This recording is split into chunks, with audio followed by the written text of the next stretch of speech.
Good afternoon, class. This is a class of poetry. Welcome to this class of poetry, and today I am going to deal with another poem named as Birches. So, before starting this poem, Birches, let me go with some of the details. Birches, originally titled Swinging on Birches, was one of Frost's early works published in 1916 in middle of World War. Right? The poem is in form of a dramatic monologue. Let me clear you what a monologue is. A monologue is, yes class, a monologue is a one-sided dialogue format which is known to us in the one of the types of poetry, right? So the poem is in form of a dramatic monologue, a steady one person talk to another. There is an easy-going feel with a certain wistfulness as the poet merges his current reality with his youth memories. When the narrator looks at the birch trees in the forest, he imagines that the arcing bends in their branches are the result of a boy swinging on them. He realizes that the bends are actually caused by ice storms. Frost highlights the narrator's regret that he can no longer find this peace of mind from swinging on birches because he is an adult and unable to leave his responsibilities behind and climb towards heaven until he can start fresh on earth. Right? Another thing I would like to tell is the definition of this birches, what this birches or birch tree is. So class, birches is a type of trees with smooth thin branches. If to define biologically, I would like to say any of a genus Betula of the family Betulaceae, the birch family, right? It is one of the most widely used woods for veneer and plywood worldwide. Besides the regular sheets of plywood, it is also used for doors, furniture and paneling. So, going with the poem, I would like to express first of all class that this poem is simultaneously going philosophically and natural beauty as well. Means this poem is highlighting two things simultaneously, the natural beauty as well as the scenic beauty, right? So going with the poem, let us start the poem. Kindly concentrate. The poet says, when I see birches bend to left and right across the lines of straighter, darker trees, I like to think some boy is been swinging them. Right. So the poem starts with the poet's imagination. He says, when I see the birch trees bending to left and right, I assume that some of the boys is climbing on the trees and bending them left and right, though they are being bent by the wind and the force of the wind. He is imagining that they are bent probably by some of the boys, but swinging doesn't bend them down to stay as ice storms do. Then he says that I also know that swinging of the birch trees means if any of the boys is swinging the trees, then too he will not be in a position to bend the birch trees permanently as the ice storms try. Dear class, it doesn't mean that the ice storms are capable to bend the birch trees, no. But it means that they too even try. Often you must have seen them loaded with ice. He says, birch trees grow normally in the areas where there is a heavy snowfall. So there is a snowfall on the birch trees as well. And the branches bend due to that fallen ice or fallen snow, and they are kept bent unless until the ice is melted down, right? They click upon themselves as the breeze rises and turn many colored, and then with the starting of the wind, with the starting of the sunlight, with the starting of the sun's warmth, the ice fallen on the trees, slowly it melts and its hold is loosened, and the ice which was just now on the birch trees, it cracks, right? It cracks and crazes their enamel. Soon the sun's warmth makes them shed crystal cells, shattering and avalanching on the snow crust. And due to the breeze, due to the wind, due to the sunlight, due to the warmth of the sun, the ice or the snow kept on the birch trees falls down. In fact, it shatters and falls down, and the branches which are high from the ground, the snow from the branches comes down to the earth avalanching. Right? And one would then think that some heap of broken glass to sweep away, one would think the inner dome of heaven had fallen. This is a symbolization that the fallen ice, the fallen snow, resembles as if it would have been a dome of heaven. Right? So they are dragged to the withered bracken by the load, and they seem not to break. The ice, the snow, which was earlier on the birch trees, it comes down to the ground. Sometimes it is shattered, sometimes it is not broken or unbroken, and it reminds the narrator, it reminds the poet of a dome. So he compares it to the inner dome of heaven, right? Though once they are bowed so low for long, they never right themselves. Here, at this juncture, the poem is turning a little bit of philosophical. The poet tries to say that as the birch trees are bent for so long.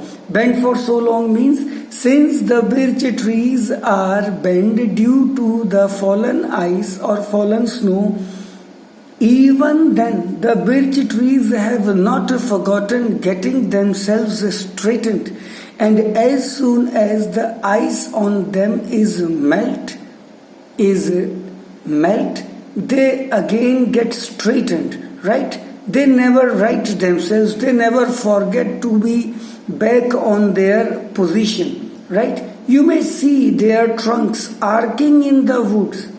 The birch trees can be seen making an arc in the woods years afterwards, trailing their leaves on ground. Though their leaves can be seen trailing on the ground, yet they have not forgotten anything. And he is at this juncture giving a symbolic example. He is saying that the birch trees, with some of the leaves hanging on the trees and some of the leaves scattered on the ground, they resemble as if a girl has been sitting on the ground with her hair out just after her taking bath.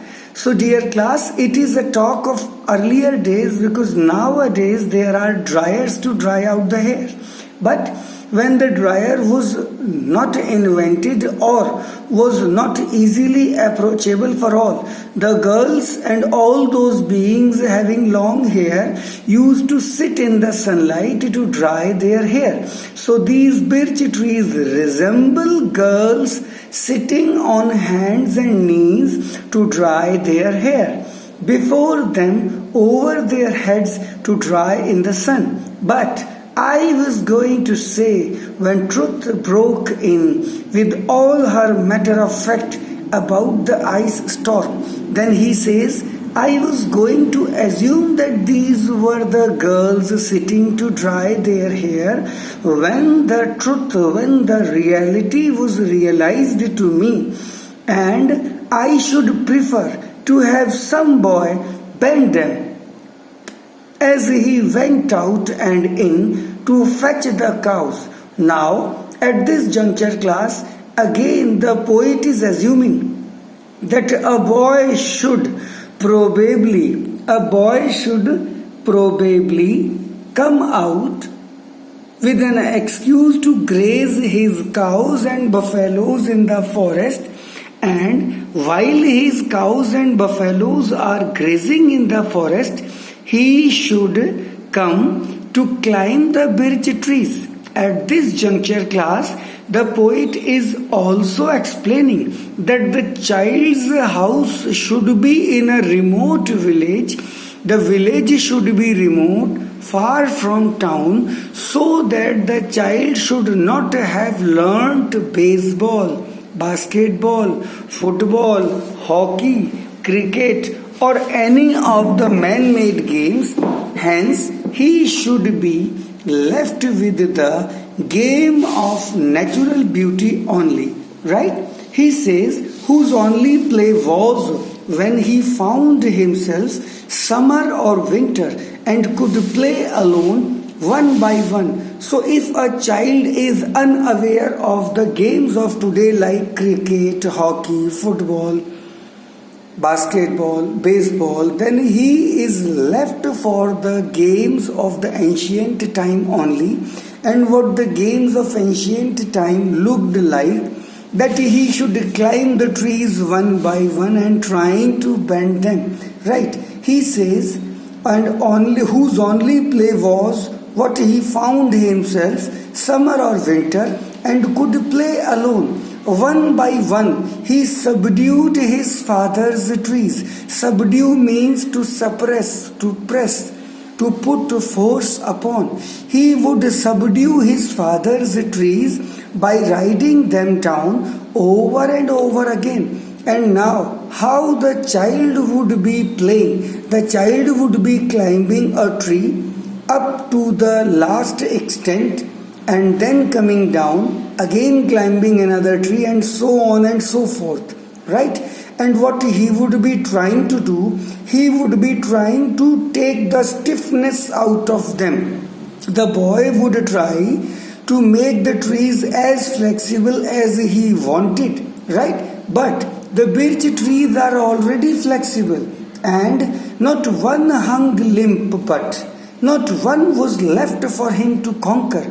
He was in a habit to climb one by one all the birch trees in order to get successful, but he could not. He learned all there was to learn about. He learned all there was to learn about not launching out too soon.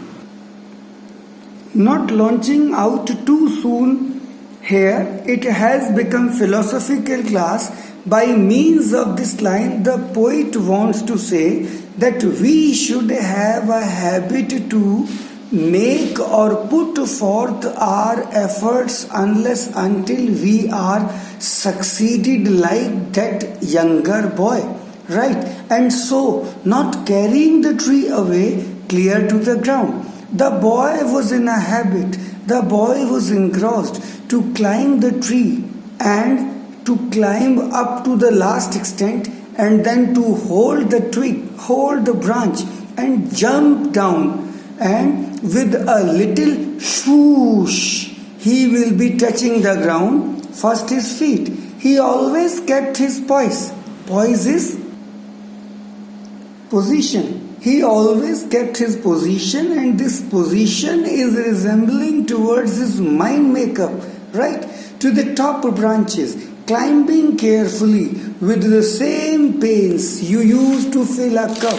At this juncture, class, I would like to give you people a little bit of details of filling a cup. This cup is our life, and filling it are our achievements. That is, we are or we should be continuously, constantly in a habit to collect achievements for ourselves so that they can be filled in the cup of our life up to the brim and even above the brim, because for achievements there is no last limit for you to achieve. Right? Then what he did? He flung outward, feet first, with a swish, kicking his way down through the air to the ground. And this is the way how a boy first climbs the tree and then reaching the last extent, and after reaching the last extent, the boy jumps from the tree to come to the ground, right? And so was I once myself a swinger of birches. By saying this, the poet tries to remember his good olden days when he used to be a child. And again he says, so I dream of going back to be. Everyone wants to be a kid again, to be a child again, when there were no problems and happiness all around, right? He again tries to elaborate. It's when I am weary of considerations and life is too much like a pathless wood. Wood is forest. I am weary of considerations. I am fed up of the troubles, the difficulties, the problems of life. And I want to quit when I think that the life is like a pathless wood from where to go out. I don't see a way with the cobwebs broken across it, where your face burns and tickles with the cobwebs broken across it, and one eye is weeping from a twigs having lashed across it open. All these things are trying to elaborate the problems, the dilemma, the difficulties, the troubles of one's life. When one is fed up with the problems of the life and one wants to quit, the poet wants to be a child again. And what else he wants? He wants, I would like to get away from the earth a while. I would like to switch on a pause button for a while, to vanish for a while from the earth. But immediately he realizes that vanishing would not be doing. So he has to come over again and to start again. May no fate willfully misunderstand me and half grant what I wish and snatch me away, not to return. Then he says, yes, I instinctively require to go away from the earth, but only for a while, so that after that while I should come back again and I should start again with renewed vigor. Earth is the right place for love.